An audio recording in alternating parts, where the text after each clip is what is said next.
Welcome to my channel. The old antique shop smelled like dust and secrets. It was a kind of place where you could get lost for hours, discovering strange trinkets from times gone by. But one item in particular caught my eye, an ornately carved mirror in the shape of a woman's face. If I raised my arms, my reflection would mimic me, but slightly delayed as if underwater. But soon my reflection began to move on its own. But there was something mesmerizing about it, a morbid fascination that kept me glued to its surface. It was no longer bound by the glass, no longer distorted or glitchy. It was perfect, beautiful, everything I was not. And it stood there mocking me, a silent, sneering judgment of everything I had ever done, everything I would ever be. I had opened that door myself by buying that mirror, bringing that evil into my life. Now I was paying the price, and there was no one else to blame. I couldn't look away, even though what I saw was a torment to my soul, a grotesque parody of myself. But as I turned to flee, I caught my own reflection in another mirror, a smaller one on the wall.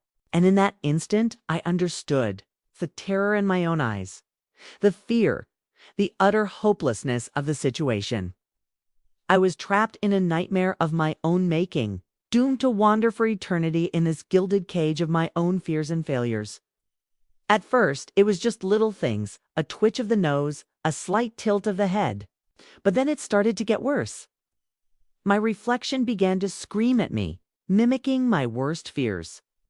It showed me not what I was doing, but what I feared I was doing. It was old, maybe 100 years or more, and the glass was clouded with age. I bought it without really knowing why, just that I had to have it. At first, it was just a strange purchase. I placed it on my dresser, and every morning when I woke up, I would stare into its depths, half expecting to see the face of a long-dead woman staring back. But instead, I saw myself, or at least a version of myself.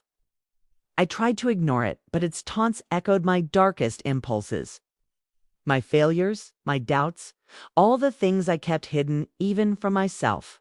And as the days went by, the glitch in the mirror became my curse, a constant reminder of everything I wasn't, everything I could never be. It showed me the parts of myself I kept buried, the things I didn't want to acknowledge, let alone accept. My reflection seemed distorted, glitchy, like a bad connection on an old television. But I shrugged it off. Old mirrors don't have the clearest glass, and this one was almost a century old. So the imperfections in my reflection were easily explained. That is, until things started to get weird. At first, it was subtle. I tried to break the mirror, but the glass didn't shatter. I wanted to destroy it, to smash that mirror and put an end to its cruel game. And then one day the unthinkable happened. My reflection stepped out of the mirror.